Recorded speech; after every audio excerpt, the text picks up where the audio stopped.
Is weird, odd, strange, or just plain bizarre is really your cup of tea?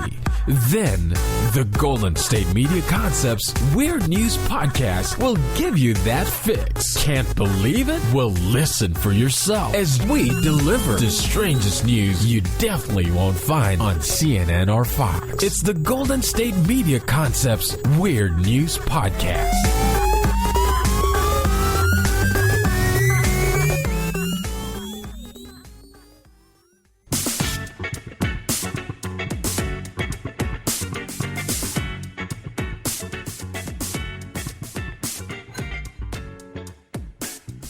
Hello and welcome to the GSMC Weird News Podcast, brought to you by the GSMC Podcast Network. I am your host, Sarah, and I am quite happy and excited to be with you to talk about some weird things that are going on in the world today. There's plenty of weird news out there, but I like the weird news that kind of makes you giggle instead of worry about the state of the world and wondering what it's going to look like in 10 years or 50 years or, those kinds of weird stories. No, I like the weird news stories that are a little quirky, a little silly, maybe an interesting historical fact or two. Yeah, just something that you can take a half an hour out of your day, listen to, and escape from the regular weird news of the world. And I'd say kind of all news anymore seems like it's weird news. But for this podcast, we're going to stick with the we're going to stick with the escapist weird news. How about that? As you can see from the title of this episode, we do have some bear stories and some Florida stories, as often happens on this podcast. We'll start with a bear and the police. Again, as often happens, those bears, they're all the time getting involved with the police. But this bear somehow fell onto a police car. Not just any police car, a moving police car. I don't know if there was a watch for falling bears sign where this police car was driving, but yikes. So this was in Northern California, which is kind of crazy because I live in Northern California and I am hoping that a bear will not fall on my car because that would be awkward. And I assume that insurance covers a bear falling on your car. I've never asked. That should be one of those commercials where they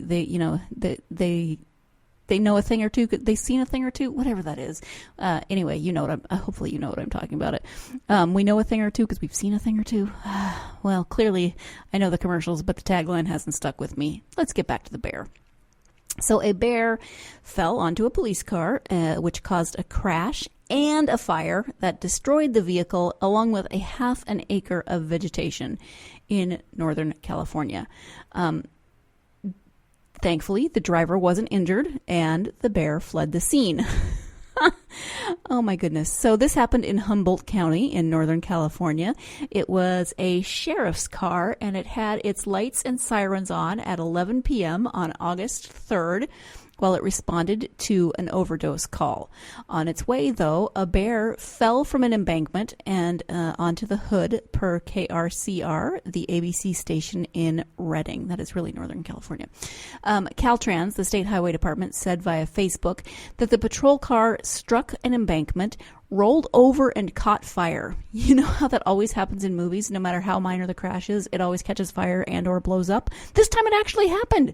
The flames then spread to nearby vegetation. I'm so glad it didn't burn more than a half an acre because this time of year, fires can be extremely dangerous. The outcome of the overdose, which sparked the initial call, wasn't clear. But Caltrans said on Facebook, travelers are reminded to stay alert while exploring the beautiful highways and nature of District 1. Bears, elk, and deer are just some of the critters sharing our coastal home. The agency shared images of the destruction on Facebook. And yeah, that is one burned out shell of a car. My goodness. So a bear falling down an embankment, first off, bears aren't usually fairly clumsy, but this one fell off an embankment and just happened to land on a moving police vehicle, causing it to run into that same embankment. The driver was not hurt, so that's good. The bear fled the scene, probably didn't want to get arrested. Don't blame it. And maybe it was under the influence of, fermented huckleberries or something. Bears, you just never know. I once was in a car that got hit by a bear. We were driving, and the bear came up over the guardrail on the side of the highway and started to run across the highway, and we didn't hit it. It hit us. It literally T-boned us, ran into the side of the car. It seemed okay. It ran off. The car was okay. But yeah, that's my only experience with a bear, and I'm glad that I've never hit one. I've never hit a deer either, knock on wood. I know lots of people who have. I grew up in Montana, and that is one of the things. But a bear is a lot bigger and could do some major damage to your vehicle. So I'm glad that this wasn't worse than it was. That is the good news. And I would assume that another officer took the call for the overdose, the original purpose of the call. Because when your police car, it didn't blow up, but it did catch fire, you kind of have trouble getting to the place that you were being sent to in the first place. So, yikes, that's all I really have to say. I know I keep saying it. So another bear story. This one is in Colorado. California, Colorado, we have the sea states with bears. And this one is that a bear smashed through a wall. And the headline says, Colorado bear smashes through wall like Kool-Aid man. Do they still have those Kool-Aid man commercials, where the Kool-Aid, the big pitcher of Kool-Aid smashes through something and says, oh yeah? I don't watch regular TV enough to know. That's terrible. Big part of my childhood, though. So this happened in Estes Park, and the homeowner said he's learned not to put deviled eggs in the trash. Oh, my goodness. So the bear entered this Colorado home and looking for deviled eggs, apparently, but its exit was straight out of a Kool-Aid commercial. Estes Park homeowner John Silwinski said the bear entered his house through an open door after smelling some goodies in the garbage. So the door was open. Okay. What had happened was we had put the trash in the house so it wouldn't attract the bears. And I should have closed the door, he told Denver station KUSA-TV. Oh, goodness. Instead of closing the door, Silwinski went upstairs for a few minutes, giving the hungry bear a chance to get inside and get some deviled eggs that were in the trash can. That bear probably thought, yes, I have struck gold this time. However, things then got tricky when the animal accidentally closed the door with the trash can and became stuck in the home. A bear in your home stuck, never a good thing. The bear did manage to get out by taking a lesson from one popular advertising icon, according to a Facebook post by the Estes Park Police Department, which says, upon officers' arrival, said bear forcibly breached a hole in the wall like the Kool-Aid man and made its escape. Whoever writes these, I've said this before, I love creative people on social media. I love when they can have a sense of humor, when they can take a story and, when it's appropriate, have a sense of humor about it and say things that I probably wouldn't think of, but makes me laugh anyway. The Colorado Parks and Wildlife told Fox News that bears have entered over 35 vehicles and 9 homes in the Estes Park area northwest of Denver between July 24th and August 3rd. That's not a big gap of time. CPW says that some bears are so used to finding food in vehicles that they will break into cars even when they can't see or smell food. Meanwhile, Silwinski and his wife have a huge memento of their recent guest and some newfound knowledge about what not to do around bears. So yeah, Silwinski said, don't put deviled eggs in your trash cans. He told KUSA-TV, probably don't leave the deviled eggs in your trash can and then leave your door open where a bear can get in. But how many of us would have thought that? They thought, let's leave it in the house so the bears won't get it. Well, let's forget to close the door so the bears still can get it. Oh, bears. They'll eat anything. Anyway, we are going to go ahead and take our first break of the podcast. When we come back, we'll be traveling to the great state of Florida where strange things tend to happen. So stay tuned. You're listening to the GSMC Weird News Podcast, and I'll be right back. Check out the show built around the women of MMA. From the UFC to the extreme cage fighting, we got the fights covered. Listen. It's the Golden State Media Concepts Women's MMA Podcast. The latest news of upcoming fights, discussions of previous matches. Join us as we talk to and about the biggest names in women's mixed martial arts, past, present, and future. When it's the women's fight game, you know where to listen to. The Golden State Media Concepts Women's MMA Podcast.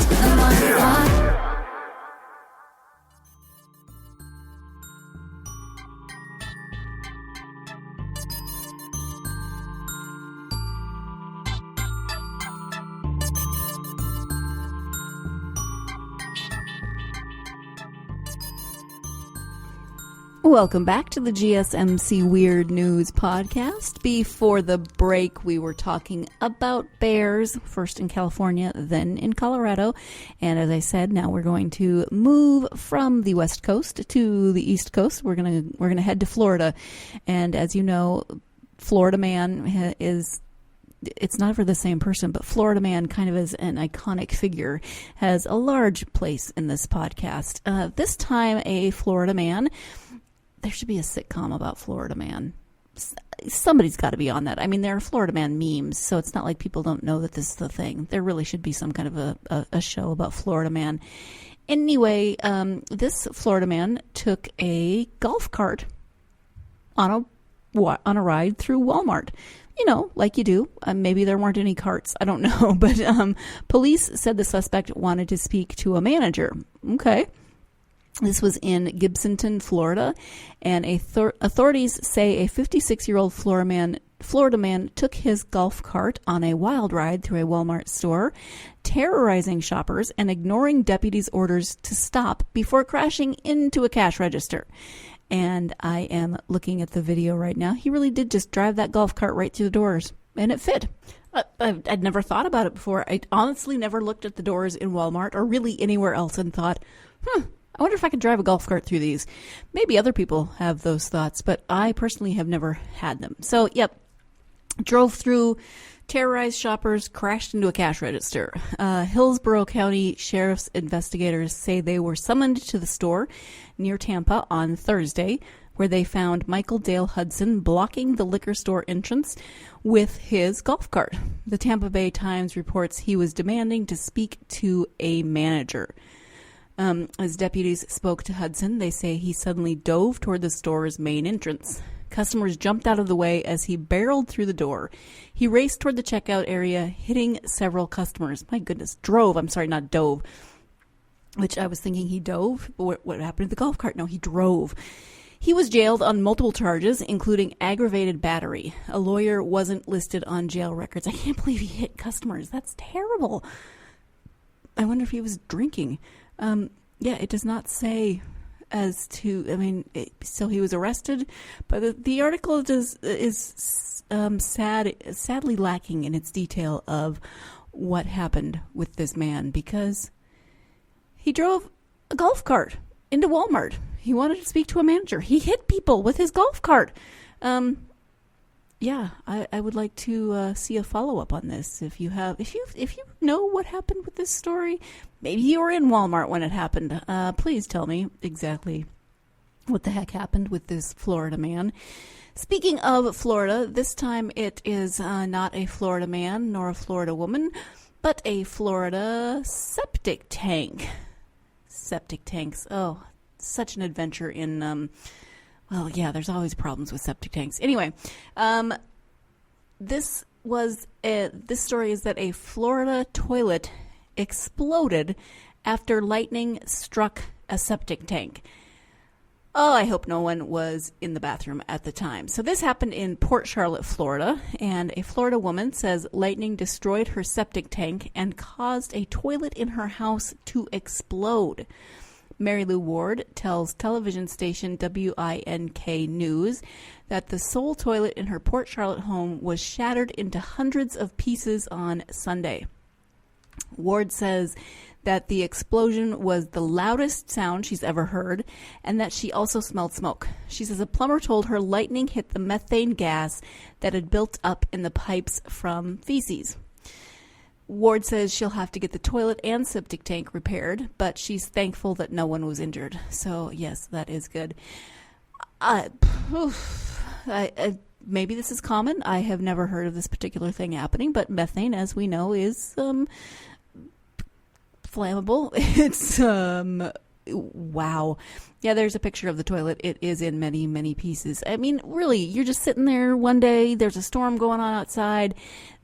The last thing I'm thinking of, when it comes to storm preparation and, bad storms, and Florida gets its share of really bad storms that people have to do things to prepare for, I doubt the one thing you're thinking of is lightning going to strike my my septic tank? Is lightning going to ignite the methane built up from the feces that obviously are in the septic tank and the pipes, because that's how that works once you flush, It's not a sewer system. It goes into the septic tank. Is lightning going to ignite the methane gas and blow up my toilet? And it's her only toilet. She doesn't have a second bathroom, or if she does, yeah.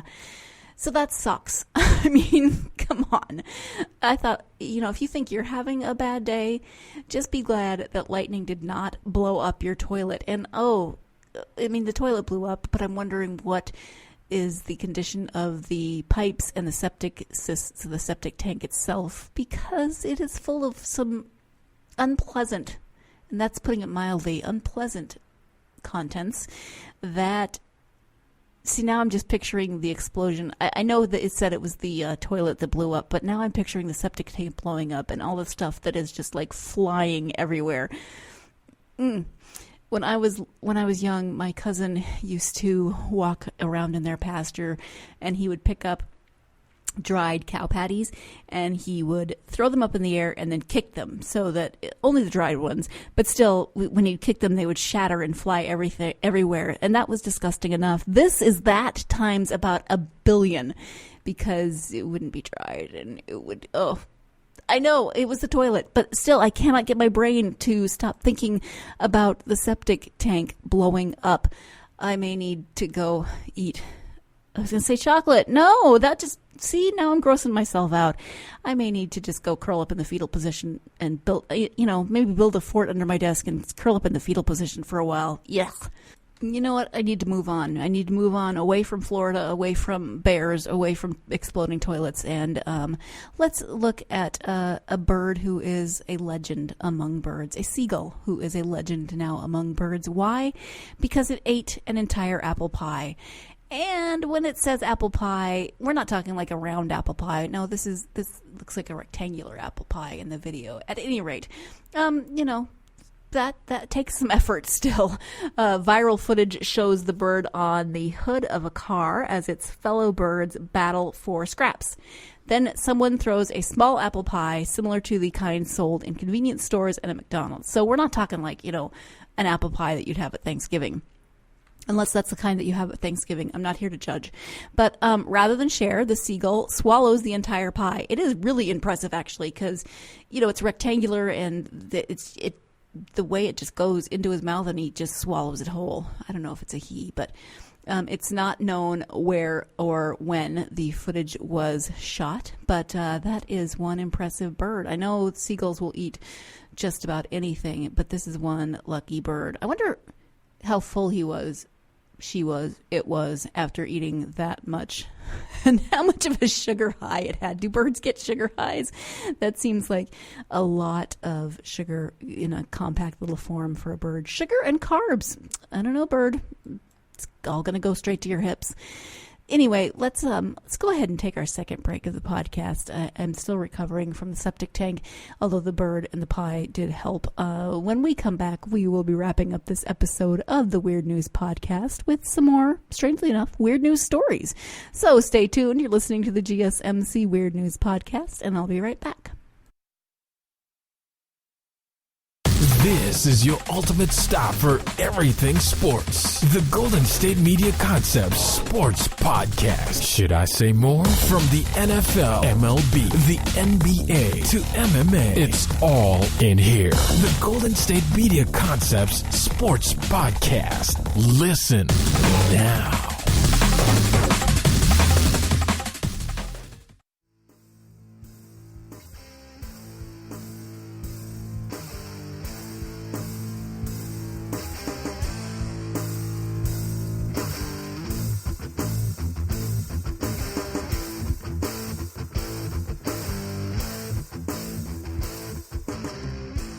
Welcome back to the GSMC Weird News Podcast. We've talked about bears, we've talked about Florida, we've talked about septic tanks, and we talked about a champion among seagulls. Let's move from Florida to Virginia now for this next story. And this story involves you know how in the summer, if you live in a community where people have gardens and it seems to be like zucchini, when they have way too much zucchini, they're always trying to pawn their zucchini off on you. And I have one friend who says that at their 30th anniversary party, her husband just started putting bags of zucchini in people's cars.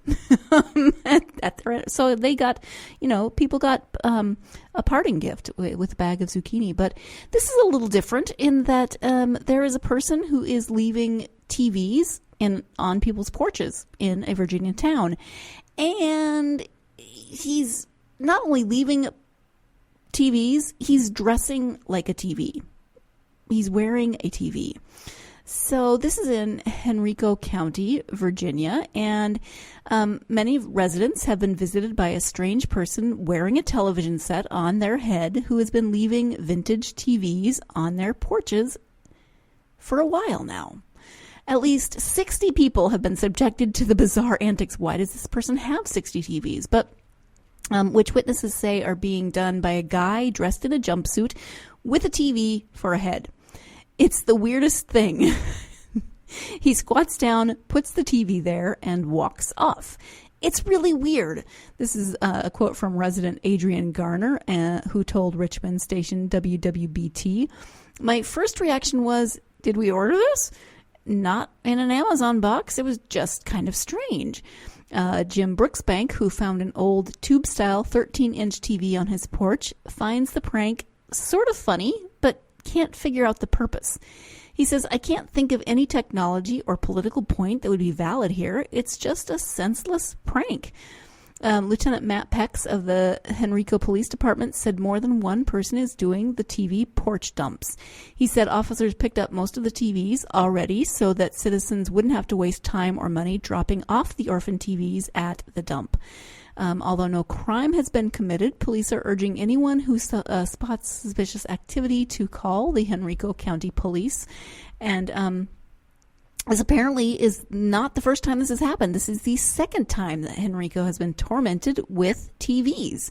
Last August, more than 20 TVs were left on the porches of Henrico homes, but it is unknown whether it is connected to the current perpetrators, according to the Richmond Times-Dispatch. Somebody needs to do some research and find out what it is about August in this place and TVs. There's clearly a connection. Obviously, this is something.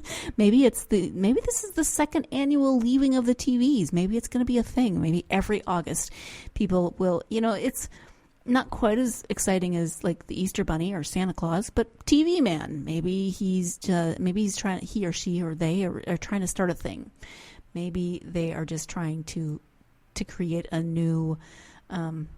Not really a superhero, but a mythical figure like Santa Claus. But they'll leave an old, probably not working TV on your porch.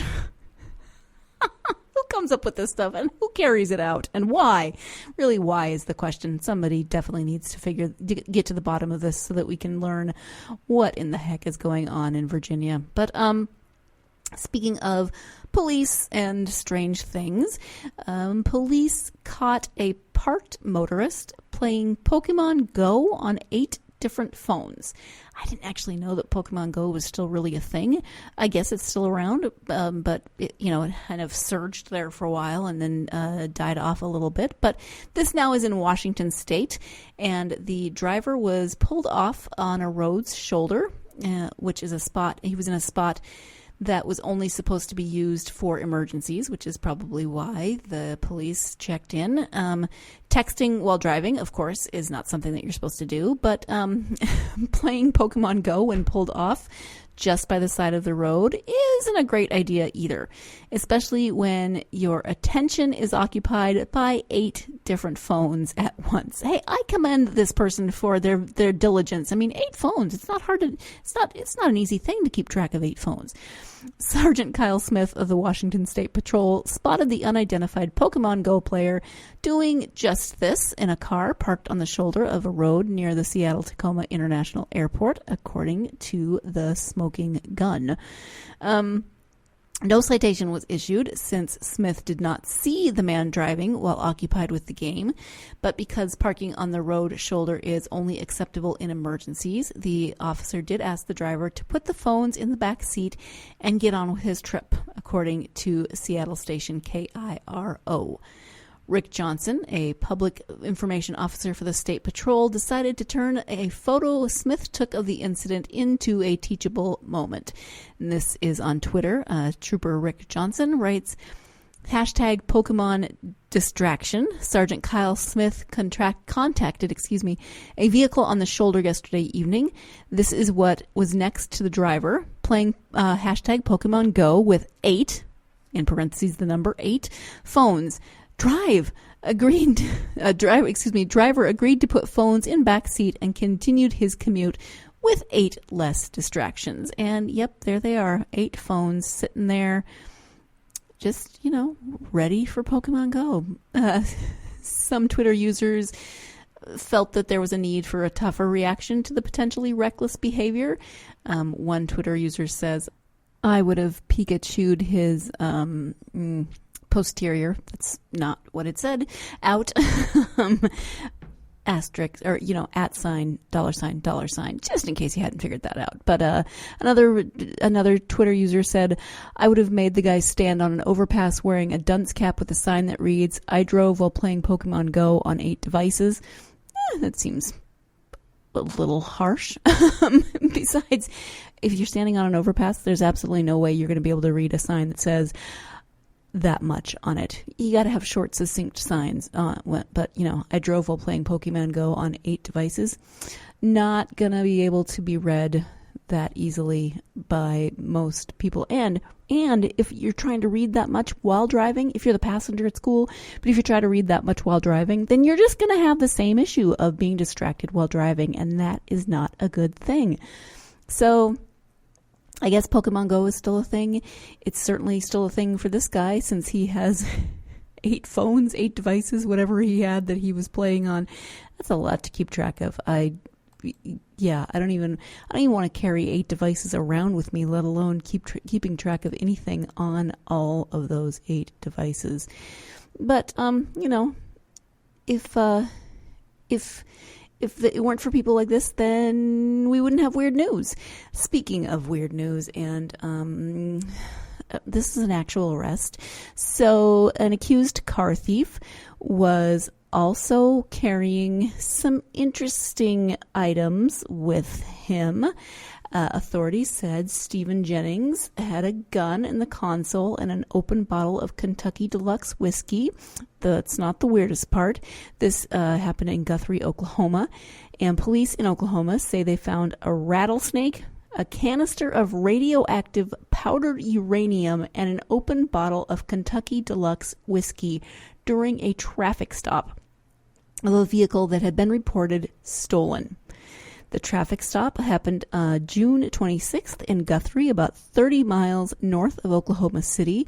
Guthrie Police Sergeant Anthony Gibbs said Oklahoma City TV station KFOR told the station that police don't know why the uranium was in the vehicle or how it was obtained, though uranium ore apparently can be bought on Amazon. You can buy anything on Amazon, but should you be able to buy anything on Amazon? Gibbs says police also found a gun in the console and a terrarium in the back seat containing a pet timber rattlesnake. That is not a good. That is not a good pet. I'm just gonna go. Snakes are one thing. Rattlesnakes, venomous snakes, just not a good idea. Gibbs says the driver, Stephen Jennings, was charged with possession of a stolen vehicle, transporting an open container of liquor, and driving with a suspended license.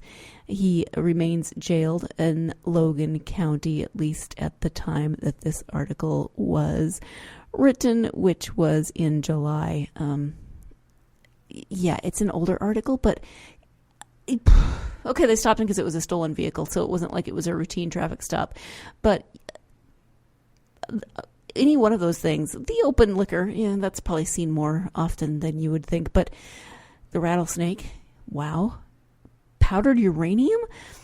I don't feel so bad about what's in my car now. I can't even think of anything that I need to pick up some receipts that have fallen out of my purse, and I could probably vacuum and dust.